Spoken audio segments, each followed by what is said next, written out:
मैं हूं आपकी दोस्त वर्षा। आशा करती हूं आप सभी बहुत अच्छे से होंगे। एक बार आपका फिर से स्वागत करती हूं प्रेमचंद सेगमेंट में एक नई कहानी के साथ। अगर आप हमारे चैनल पर नए हैं तो हमारे चैनल को सब्सक्राइब करना, हमारी वीडियोस को लाइक करना और शेयर करना बिल्कुल ना भूलें। आज हम जिस कहानी का पाठ करेंगे उसका नाम है बासी भात में खुदा का साझा। तो चलिए चलते हैं बिना किसी देरी के अपनी अगली कहानी की ओर। शाम को जब दीनानाथ ने घर आकर गौरी से कहा कि मुझे कार्यालय में 50 रुपए की नौकरी मिल गई है, तो गौरी खिल उठी।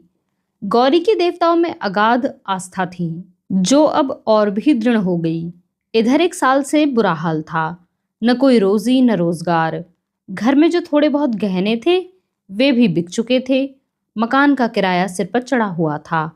जिन मित्रों से कर्ज मिल सकता था सबसे ले चुके थे। साल भर का बच्चा दूध के लिए बिलख रहा था। एक वक्त का भोजन मिलता तो दूसरे जून की चिंता होती। दीनानाथ का तकाजों के मारे बेचारे घर से निकलना मुश्किल था। घर से निकला नहीं कि चारों ओर से चिथाड़ मच जाती। वाह बाबूजी वाह, 2 दिन का वादा करके ले गए और आज 2 महीने से सूरत नहीं दिखाई। भाई साहब, यह तो अच्छी बात नहीं। आपको अपनी जरूरत का ख्याल है, मगर दूसरों की जरूरत का जरा भी ख्याल नहीं। इसी से कहा है, दुश्मन को चाहे कर्ज दे दो, दोस्त को कभी न दो। दीनानाथ को ये वाक्य तीरों से लगते थे और उसका जी चाहता था कि जीवन का अंत कर डाले, मगर बेजबान स्त्री और अबोध बालक का मुंह देखकर कलेजा थामकर रह जाता। आज भगवान ने उस पर दया की और संकट के दिन कट गए। गौरी ने प्रसन्न मुख होकर कहा, मैं कहती थी कि नहीं, ईश्वर सबकी सुधि लेते हैं और कभी न कभी हमारी भी सुधि लेंगे।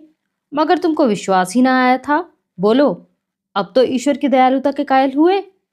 दीनानाथ ने हठ धर्मी करते हुए कहा, यह मेरी दौड़ धूप का नतीजा है। ईश्वर की क्या दयालुता है? ईश्वर को तो तब जानता जब कहीं से छप्पर फाड़कर भेज देते। लेकिन मुंह से चाहे कुछ कहे, ईश्वर के प्रति उसके मन में श्रद्धा उदय हो गई थी। दीनानाथ का स्वामी बड़ा ही रूखा आदमी था, लेकिन वह काम में बड़ा चुस्त था।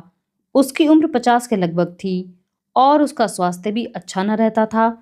फिर भी वह कार्यालय में सबसे ज्यादा काम करता था। किसी की यह मजाल न थी कि कोई आदमी 1 मिनट की भी देरी करे या 1 मिनट भी समय से पहले कार्यालय से निकल जाए।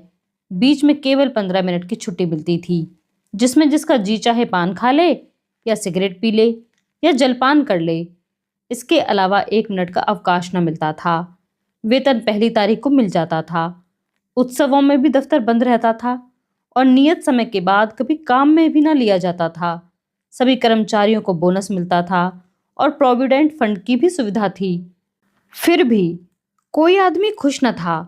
काम या समय की पाबंदी की किसी को शिकायत न थी। केवल स्वामी के शुष्क व्यवहार की शिकायत थी। कितना ही जी लगाकर काम करो, कितना ही प्राण दे दो, पर उसके बदले धन्यवाद का एक शब्द भी न मिलता था।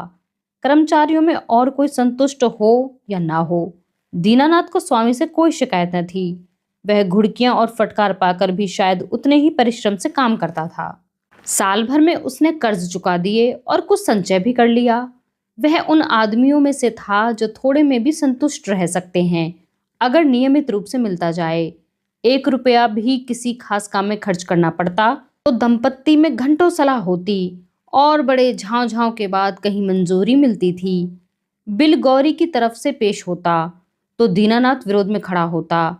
दीनानाथ की तरफ से पेश होता तो गौरी उसकी कड़ी आलोचना करती। बिल को पास करा लेना प्रस्तावक की जोरदार वकालत पर मुनहसर थी। सर्टिफाई करने वाली कोई तीसरी शक्ति वहां न थी। दीनानाथ अब पक्का आस्तिक हो गया था। ईश्वर की दया या न्याय में अब उसे कोई शंका न थी। नित्य संध्या करता और नियमित रूप से गीता का पाठ करता। एक दिन उसके एक नास्तिक मित्र ने जब ईश्वर की निंदा की तो उसने कहा, भाई, इसका तो आज तक निश्चय नहीं हो सका कि ईश्वर है या नहीं। दोनों पक्षों के पास इस बात की सी दलीलें मौजूद हैं, लेकिन मेरे विचार में नास्तिक रहने से आस्तिक रहना कहीं अच्छा है। अगर ईश्वर की सत्ता है तब तो नास्तिकों को नरक के सिवा कहीं ठिकाना नहीं। आस्तिक के दोनों हाथों में लड्डू है। ईश्वर है तो पूछना ही क्या, नहीं है तब भी क्या बिगड़ता है, 2-4 मिनट का समय ही तो जाता है। नास्तिक मित्र इस दो रुखी बात पर मुंह बिचकाकर चल दिए।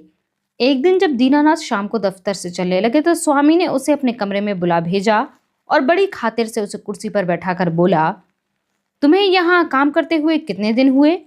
साल भर तो हुआ ही होगा। दीनानाथ ने बड़ी नम्रता से कहा, जी हाँ, 13वां महीना चल रहा है। आराम से बैठो। इस वक्त घर जाकर जलपान करते हो? जी नहीं, मैं जलपान का आदी नहीं। पान वान कुछ तो खाते ही होगे।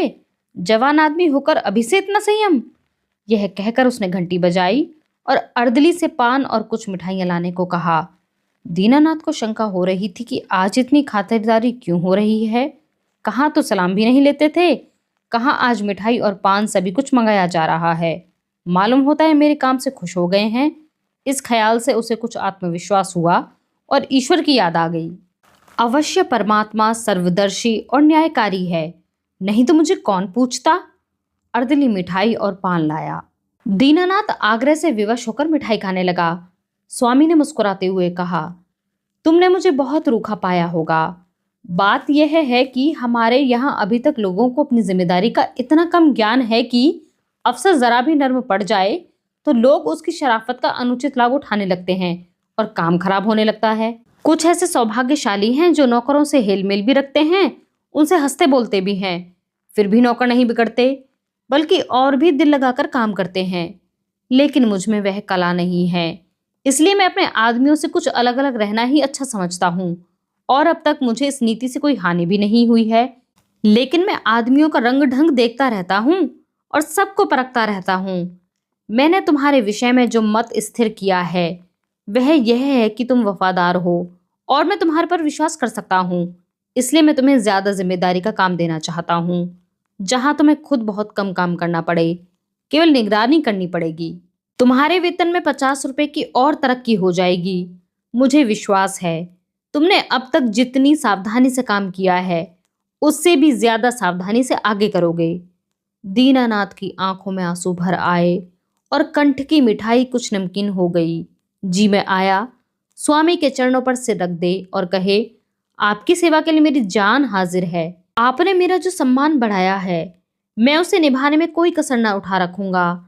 लेकिन स्वर कांप रहा था और वह केवल कृतज्ञता भरी आंखों से देखता रह गया। सेठ जी ने एक मोटा सा लेजर निकालते हुए कहा, मैं एक ऐसे काम में तुम्हारी मदद चाहता हूँ जिस पर इस कार्यालय का सारा भविष्य टिका हुआ है। इतने आदमियों में मैंने केवल तुम्ही को विश्वास योग्य समझा है और मुझे आशा है कि तुम मुझे निराश न करोगे। यह पिछले साल का लेजर है और इसमें कुछ ऐसी रकमें दर्ज हो गई हैं जिनके अनुसार कंपनी को कई हजार लाभ होता है। लेकिन तुम जानते हो हम कई महीनों से घाटे पर काम कर रहे हैं। जिस क्लर्क ने यह लेजर लिखा था उसकी लिखावट तुम्हारी लिखावट से बिल्कुल मिलती जुलती है। अगर दोनों लिखावटें आमने सामने रख दी जाएं तो किसी विशेषज्ञ को भी उसमें भेद करना कठिन हो जाएगा। मैं चाहता हूं तुम लेजर में एक पृष्ठ फिर से लिखकर जोड़ दो और उसी नंबर का पृष्ठ उसमें से निकाल लो। मैंने पृष्ठ का नंबर छपवा लिया है, एक दफ्तरी भी ठीक कर लिया है जो रात भर में लेजर की जिल्दबंदी कर देगा, किसी को पता तक न चलेगा। जरूरत सिर्फ यह है कि तुम अपनी कलम से उस पृष्ठ की नकल कर दो। दीनानाथ ने शंका की, जब उस पृष्ठ की नकल ही करनी है तो उसे निकालने की क्या जरूरत है? सेठ जी, तो तुम क्या समझते हो उस पृष्ठ की हूबहू नकल करनी होगी? मैं कुछ रकमों में परिवर्तन कर दूंगा। मैं तुम्हें विश्वास दिलाता हूं कि मैं केवल कार्यालय की भलाई के ख्याल से यह कार्यवाही कर रहा हूं। अगर यह रद्दोबदल न किया गया तो कार्यालय के 100 आदमियों की जीविका में बाधा पड़ जाएगी। इसमें कुछ सोच विचार करने की जरूरत ही नहीं है, केवल आधे घंटे का काम है। तुम बहुत तेज लिखते हो। कठिन समस्या थी। स्पष्ट था कि उससे जाल बनाने को कहा जा रहा है। उसके पास इस रहस्य का पता लगाने का कोई साधन न था कि सेठ जी जो कुछ कर रहे हैं वह स्वार्थवश होकर या कार्यालय की रक्षा के लिए। लेकिन किसी दशा में भी है यह जाल, घोर जाल। क्या वह अपनी आत्मा की हत्या करेगा? नहीं, किसी तरह नहीं। उसने डरते हुए कहा, आप मुझे क्षमा करें, मैं यह काम न कर सकूंगा। सेठ जी ने उसी अविचलित मुस्कान के साथ पूछा, क्यों? इसलिए कि यह सरासर जाल है। जाल किसे कहते हैं? किसी हिसाब में उलटफेर करना जाल है। लेकिन उस उलटफेर से 100 आदमियों की जीविका बनी रहे तो इस दशा में भी वह जाल है। कंपनी की असली हालत कुछ और है। कागजी हालत कुछ और है। अगर यह तब्दीली ना की गई तो तुरंत कई हजार रुपए नफे के देने पड़ जाएंगे और नतीजा यह होगा कि कंपनी का दिवाला निकल जाएगा और सारे आदमियों को घर बैठना पड़ेगा। मैं नहीं चाहता कि थोड़े से मालदार हिस्सेदारों के लिए इतने गरीबों का खून किया जाए। परोपकार के लिए कुछ जाल भी करना पड़े तो वह आत्मा की हत्या नहीं है। दीनानाथ को कोई जवाब न सूझा। अगर सेठ जी का कहना सच है और इस जाल से 100 आदमियों की रोजी बनी रहे तो वास्तव में वह जाल नहीं, कठोर कर्तव्य है। अगर आत्मा की हत्या होती भी हो तो 100 आदमियों की रक्षा के लिए उसकी परवाह न करनी चाहिए। लेकिन नैतिक समाधान हो जाने पर अपनी रक्षा का विचार आया और बोला, लेकिन कहीं मामला खुल गया तो मैं मिट जाऊंगा और 14 साल के लिए काले पानी भेज दिया जाऊंगा। सेठ जी ने जोर से कहा मारा, अगर मामला खुल गया तो तुम ना फंसोगे, मैं फंसूंगा। तुम साफ इनकार कर सकते हो, लिखावट तो पकड़ी जाएगी। पता ही कैसे चलेगा कि कौन सा पृष्ठ बदला गया है? लिखावट तो एक सी है। दीनानाथ परास्त हो गया और उसी वक्त उस पृष्ठ की नकल करने लगा। दीनानाथ के मन में फिर भी चोर पैदा हुआ था।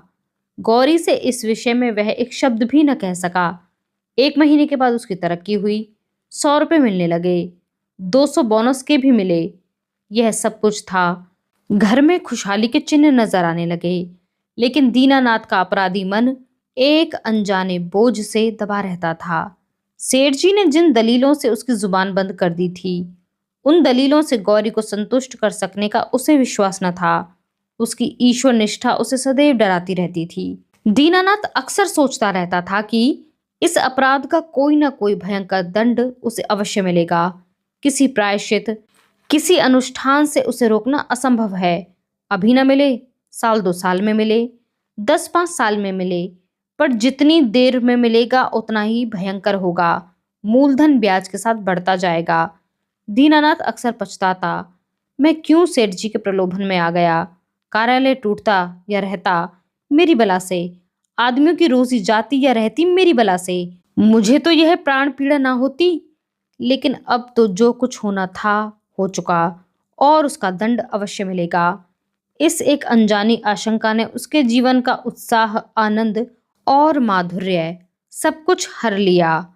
मलेरिया फैला हुआ था, बच्चे को ज्वर आया, दीनानाथ के प्राण नाहों में समा गए। दंड का विधान आ पहुंचा, कहाँ जाए क्या करे, जैसे बुद्धि भ्रष्ट हो गई। गौरी ने कहा, जाकर कोई दवा लाओ या किसी डॉक्टर को दिखा दो, 3 दिन तो हो गए हैं। दीनानाथ ने चिंतित मन से कहा, हाँ जाता हूँ, लेकिन मुझे बड़ा भय लग रहा है। भय की कौन सी बात है? बेबात की बात मुंह से निकालते हो। आजकल किसे जो नहीं आता। ईश्वर इतना निर्दयी क्यों है? ईश्वर निर्दयी है पापियों के लिए। हमने किसी का क्या बिगाड़ा है, किसका क्या हर लिया है? ईश्वर पापियों को कभी क्षमा नहीं करता। पापियों को दंड न मिले तो संसार में अनर्थ हो जाएगा। लेकिन आदमी ऐसे काम भी तो करता है जो एक दृष्टि से पाप हो सकते हैं और दूसरी दृष्टि से पुण्य। मैं समझी नहीं। मान लो मेरे झूठ बोलने से किसी की जान बचती हो, तो क्या वह पाप है? मैं तो समझती हूँ ऐसा झूठ पुण्य है। तो जिस पाप से मनुष्य का कल्याण हो वह पुण्य होता है, और क्या। दीनानाथ की अमंगल शंका थोड़ी देर के लिए दूर हो गई। डॉक्टर को बुला लाया, इलाज शुरू किया। बालक 1 सप्ताह में चंगा हो गया, मगर थोड़े दिन बाद वह खुद बीमार पड़ा। वह अवश्य ही ईश्वरी दंड है और वह अब नहीं बच सकता। साधारण मलेरिया ज्वर था, पर दीनानाथ की दंड कल्पना ने उसे सन्निपात का रूप दे दिया। ज्वर में नशे की हालत की तरह यूं भी कल्पना शक्ति तीव्र हो जाती है। पहले केवल मनोगत शंका थी, वह भीषण सत्य बन गई।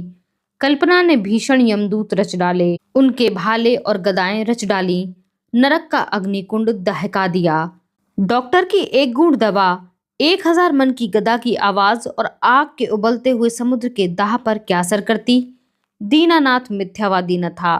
पुराणों की रहस्यमय कल्पनाओं में उसे विश्वास न था।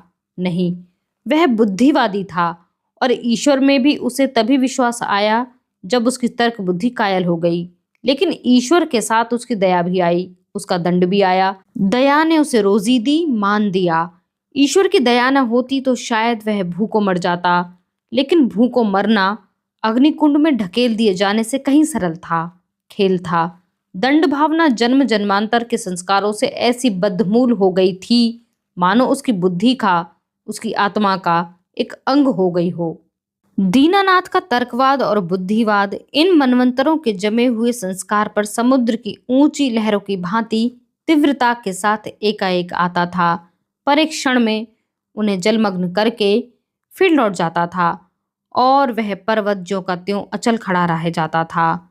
जिंदगी बाकी थी, बच गया। ताकत आते ही वह दफ्तर जाने लगा। एक दिन गौरी बोली, जिन दिनों तुम बीमार थे और एक दिन तुम्हारी हालत बहुत नाजुक हो गई थी, तो मैंने भगवान से कहा कि यह अच्छे हो जाएंगे तो 50 ब्राह्मणों को भोजन करवाऊंगी। दूसरे ही दिन से तुम्हारी हालत सुधरने लगी। ईश्वर ने मेरी विनती सुन ली। उसकी दया न होती तो मुझे कहीं भीख मांगे न मिलती। आज बाजार से सामान ले आओ तो मनौती पूरी कर दूं। 50 ब्राह्मण निपटे जाएंगे तो 100 अवश्य आएंगे। 50 कंगले भी समझ लो, और मित्रों में 20-25 निकल ही आएंगे। 200 आदमियों का डॉल है। मैं सामग्रियों की सूची लिख देती हूँ। दीनानाथ ने माथा सिकोड़कर कहा, तुम समझती हो मैं भगवान की दया से अच्छा हुआ? तो और कैसे अच्छे हुए? अच्छा हुआ इसलिए कि जिंदगी बाकी थी।